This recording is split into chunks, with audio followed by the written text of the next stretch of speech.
A chaotic ending to the match there. What's the feeling in the dressing room? Well, obviously one a bit of disappointment, and it feels as if we've lost the match.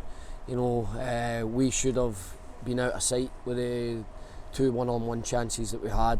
We were a better side, and we've been punished right at the death, and it was really, really sore to take. So obviously it's just one feeling of real disappointment.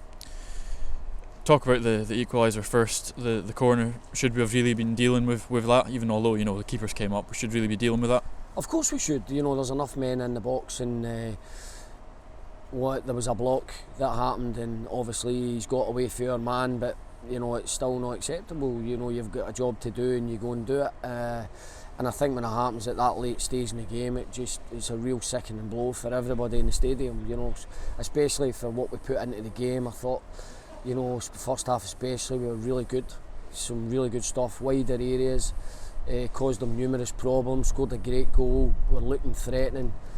Fraser Five had another great chance at the back post to get the second goal, but we just couldn't seem to get that, so that was a disappointing thing. Thistle changed their shape and it was causing us a wee bit of problems, so we adapted to that as well and matched them up in the middle of the park, and that was working fine. But obviously at the end they're throwing the kitchen sink at it and they're putting bodies forward, they're gambling, and we've broke a couple of times and we've got to finish the game off.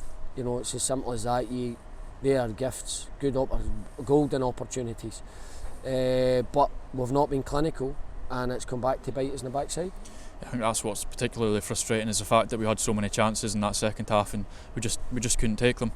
Exactly that, and the boys have got into good positions. They've done the right things up until the final finish. So I think that's the key frustration today, that we've not managed to see this game out. Real disappointment, but I suppose you can say it's one each, because Partick Thistle were miles better than us at Firhill and could have been 4 or 5 goals up at half time. We come back to nick a point from them, and they've certainly nicked theirs today. And just finally, Shea was forced off in the first half. How is he? Yeah, he's got a bit of a calf issue that's been going on for a number of months. It comes and goes. Having no game next week will help.